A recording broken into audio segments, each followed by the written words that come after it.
ಕರ್ಣ ಯಾಕೆ ನನ್ನ ಜೊತೆ ಸರಿಯಾಗಿ ಮಾತಾಡ್ತಿಲ್ಲ? ನಾನೇನಾದರೂ ತಪ್ಪು ಮಾಡಿದ್ದೀನಾ? ಅಥವಾ ಅವ್ರ ಜೊತೆ ಸರಿಯಾಗಿ ನಡ್ಕೊಂಡಿಲ್ವಾ? ಕರ್ಣ, ಅಂತೂ ನಾನು ತಂದಿದ್ದ ಕುರ್ತಾ ಹಾಕೊಂಡಿದ್ದೀರಲ್ಲ, ನಿಮ್ಗೆ ಎಲ್ಲಿ ಇಷ್ಟ ಆಗುತ್ತೋ ಇಲ್ವೋ ಅಂತ ನಂಗೆ ಡೌಟ್ ಇತ್ತು.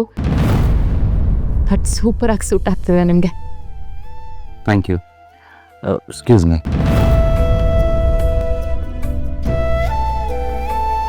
ಇವ್ರು ಯಾಕೆ ಹೇಗೆ ಮಾಡ್ತಾ ಇದ್ದಾರೆ? ಚೂರು ಅರ್ಥನೇ ಆಗ್ತಿಲ್ವಲ್ಲ ನನಗೆ. ಇಲ್ಲ, ಕರ್ಣ ಹೀಗೆಲ್ಲ ಬಿಹೇವ್ ಮಾಡಿದ್ರೆ ಅಲ್ಲ. ಲಕ್ಷ್ಮಿ ಅಜ್ಜಿ ಹೇಳಿದ್ ಕರೆಕ್ಟು. ಪಾಪ ಮದುವೆ ಟೆನ್ಷನ್ ಆಗಿರುತ್ತೆ, ಮತ್ತು ಹಾಸ್ಪಿಟಲ್ ಕೆಲಸ ಎಲ್ಲ ಬರ್ಡನ್ ಆಗಿರುತ್ತೆ ಅವ್ರಿಗೆ. ನಾನೇ ಸುಮ್ಮನೆ ಓವರ್ ಥಿಂಕ್ ಮಾಡ್ತಾ ಇದ್ದೀನಿ. ನಾನು ಕಂಡ್ರೆ ಅವ್ರಿಗೆ ಇಷ್ಟನೇ ಇರುತ್ತೆ. ಇಲ್ಲ ಅಂದಿದ್ರೆ ನಾನು ತಂದಿದ್ದ ಕುರ್ತಾ ಹಾಕೋತಾನೆ ಇರಲಿಲ್ಲ.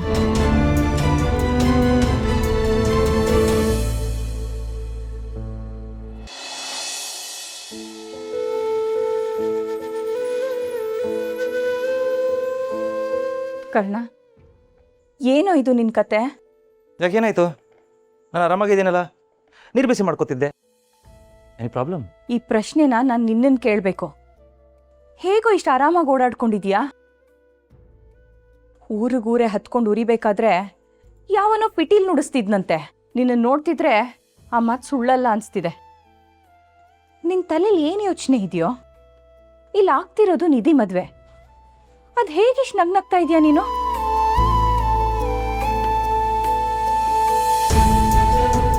ನನಗೆ ಗೊತ್ತು ಕಣೋ, ಬದುಕು ಬೆಂಕಿ ಮೇಲೆ ಇದ್ರು ಹೂವಿನ ಸುಪ್ಪತ್ಕೆಲಿರೋರ್ ಥರ ಇರ್ತೀಯ. ನೀನು ಒಳಗಿರೋ ನೋನ ಕಾಣಿಸೋದಕ್ಕೆ ಬಿಡೋದೇ ಇಲ್ಲ ಅಲ್ವಾ? ಥ್ಯಾಂಕ್ಸ್ ಅಮ್ಮ. ನನ್ನ ಇಷ್ಟೊಂದು ಪ್ರೀತಿಸ್ತಿರೋದಕ್ಕೆ, ನನ್ನ ಸ್ವಂತ ಮಗನ ಥರ ನೋಡ್ಕೊಳ್ತಿರೋದಕ್ಕೆ. ಕಪಾಳಕ್ಕೆಡು ಬಾರಿಸ್ತೀವಿ ನೋಡು, ಸ್ವಂತ ಮಗನ ಥರ ಅಂತೆ. ನೀ ನನ್ನ ಸ್ವಂತ ಮಗನೇ ಕಣೋ. ಹೀಗೆಲ್ಲ ಮಾತಾಡಿ ನನ್ನ ಮನ್ಸು ನೋಯಿಸ್ಬೇಡ. ಸಾರಿ. ಆದರೆ ನಿಮ್ಮ ಮುಖದಲ್ಲಿ ನಗು ಮಾತ್ರ ಕಡಿಮೆ ಆಗಬಾರ್ದು. ಏನೋ ಬಾಯ್ ತಪ್ಪಿ ಹೇಳ್ಬಿಡ್ತೀನಿ. ಸರಿ, ಈಗ ನಿಮ್ಮ ಮೊದಲನೇ ಪ್ರಶ್ನೆಗೆ ಉತ್ತರ. ಹೇಗೆಷ್ಟು ಆರಾಮಾಗಿದ್ದೀನಿ ಅಂತ ಅಲ್ವಾ? ಯಾಕಂದರೆ ನಿಧಿ ಅರ್ಜುನ್ ಮದುವೆ ಆಗಲ್ಲ. ನಿಧಿ ಯಾವತ್ತಿದ್ರು ನನ್ನವರು. ಆದ್ರೆ ಎಲ್ಲ ಶಾಸ್ತ್ರಗಳು ಶುರು ಆಗೋಗಿದೆಯಲ್ಲೋ. ಆದ್ರೇನಂತೆ, ಇನ್ನು ತಾಳಿ ಕಟ್ಟಿಲ್ವಲ್ಲ. ನಿಮ್ಮ ಟೆನ್ಷನ್ ನಂಗೆ ಅರ್ಥ ಆಗುತ್ತೆ. ಹೇಳ್ತಾ ಇದ್ದೀನಲ್ಲ, ಈ ಮದುವೆ ನಡೆಯಲ್ಲ. ಕರ್ಣ, ನೀನು ಎಲ್ರಿಗೂ ಒಳ್ಳೇದನ್ನೇ ಮಾಡ್ತೀಯ ಅನ್ನೋ ವಿಶ್ವಾಸ ನನಗಿದೆ. ಆದರೆ ಒಂದು ಮಾತು, ನಿನ್ನ ಪ್ರಯತ್ನದಿಂದ ಯಾರ ಮನ್ಸಿಗೂ ನೋವಾಗದೆ ಇರೋ ಹಾಗೆ ನೋಡ್ಕೋಕಂದ. ಅದನ್ನ ನಾನು ಪ್ರಾಮಿಸ್ ಮಾಡೋಕ್ಕಾಗಲ್ಲ. ಪ್ರಯತ್ನ ಪಡ್ತೀನಿ ಅಷ್ಟೆ. ಗರ್ಭದಿಂದ ಮಗು ಹೊರಗಡೆ ಬರುವಾಗ ನೋವಾಗೋದು ಪ್ರಕೃತಿ ನಿಯಮ ಅಲ್ವಾ? ಎಷ್ಟಾದರೂ ನಾನು ಗೈನಕಾಲಜಿಸ್ಟು. ಆದಷ್ಟು ನಾರ್ಮಲ್ ಡೆಲಿವರಿ ಟ್ರೈ ಮಾಡ್ತೀನಿ. ಆಗಿರುವಾಗ ನೋವು ಅನಿವಾರ್ಯ. But I will try my level best. Don't worry ಅಮ್ಮ.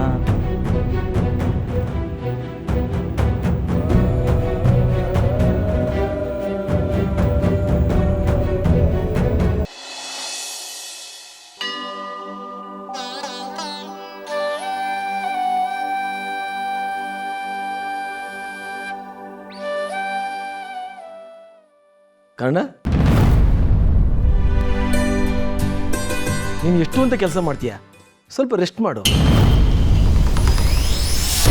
ಎಲ್ರಿಗೂ ತುಂಬ ಆಯಾಸ ಆಗಿದೆ. ಇನ್ನೇನು ಮದುವೆ ಹತ್ರನೇ ಬಂದ್ಬಿಡ್ತಲ್ಲ.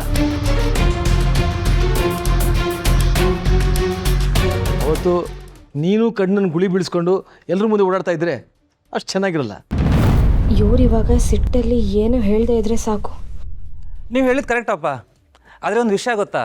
ಕೆಲಸನ, ಅದರಲ್ಲೂ ಒಳ್ಳೆ ಕೆಲಸನ ಇಷ್ಟಪಟ್ಟು ಮಾಡಿದ್ರೆ ಆಯಾಸ ಆಗಲ್ಲ.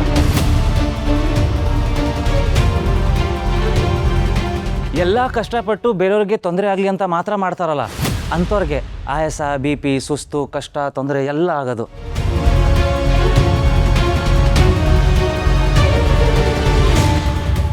ಹೌದೇಳಿ, ಮತ್ತೆ ಕುಂತ್ರೆ ಸೊಂಟ ನೋವು, ಎದ್ರೆ ಕಾಲು ನೋವು ಅನ್ನೋ ಥರ ಅಲ್ಲ.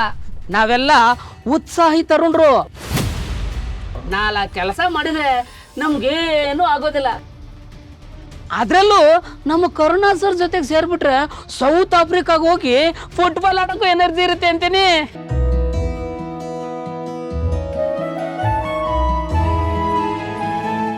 ನಮ್ಮಣ್ಣ ಎನರ್ಜಿ ಬೂಸ್ಟರು. ಓ, ಕಲ್ ತಿಂದು ಅರಗಿಸ್ಕೊಳ್ಳೋ ವಯಸ್ಸು ನಿಮ್ದೆಲ್ಲ.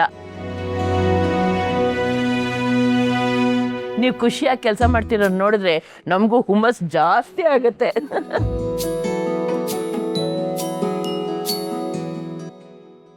ಸೀರಿಯಸ್ಲಿ ಕಣ, ನಿಮ್ಮ ವರ್ಕಿಂಗ್ ಸ್ಟೈಲ್ ನೋಡಿ ನಾನು ಫಿದಾ ಆಗ್ಬಿಟ್ಟೆ.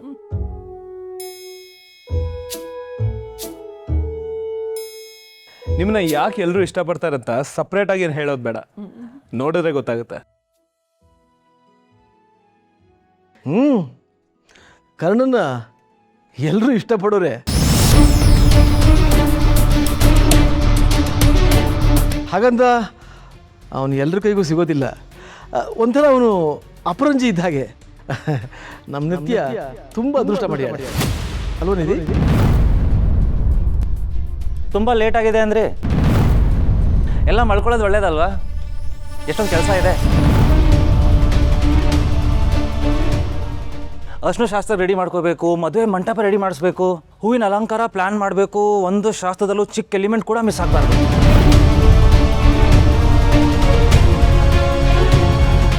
ಎಷ್ಟೇ ಆದರೂ ನಮ್ಮ ಮದುವೆ ಅಲ್ವಾ?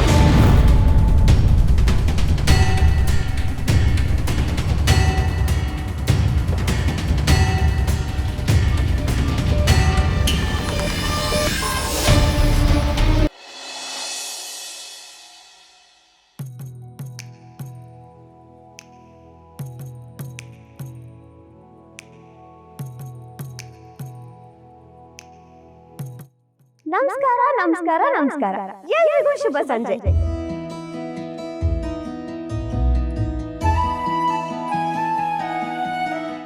ಬ್ಯೂಟಿಫುಲ್ ಆಗಿ ರಂಗೇರಿರೋ ಮದರಂಗಿಯ ಸಂಜೆಗೆ ಎಲ್ರಿಗೂ ಸ್ವಾಗತ ಸುಸ್ವಾಗತ.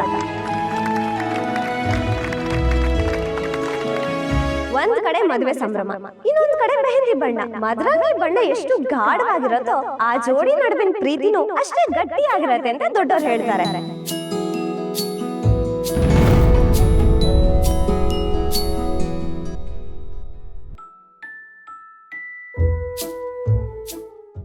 ನಮ್ ನಿಧಿ ಕೈಯಲ್ಲಿ ಮೂಡೋ ಮದರಂಗಿ ಸಿಕ್ಕಾಪಟ್ಟೆ ಕೆಂಪಾಗ್ಲಿ ಅಂತ ಹಾರೈಸ್ತಾ ಪ್ರೋಗ್ರಾಮ್ ಶುರು ಮಾಡ್ತಾ ಇದೀವಿ. ಇದು ಬರೀ ಮೆಹಂದಿ ಶಾಸ್ತ್ರ ಅಷ್ಟೇ ಅಲ್ಲ, ನಿಧಿ ಮತ್ತೆ ಅರ್ಜುನ್ ಅವರ ಸುಂದರವಾದ ಜೀವನದ ಪಯಣಕ್ಕೆ ನಾವೆಲ್ಲರೂ ಸಾಕ್ಷಿ ಆಗ್ತಿರೋಂತ ಕ್ಷಣ. ಇವರಿಬ್ರು ನೋಡ್ತಾ ಇದ್ರೆ ಪರ್ಫೆಕ್ಟ್ ಜೋಡಿ ಅನ್ನೋ ಪದಕ್ಕೆ ಹೊಸ ಅರ್ಥ ಸಿಗ್ದಾಗ ಅನ್ನಿಸ್ತಿದೆ.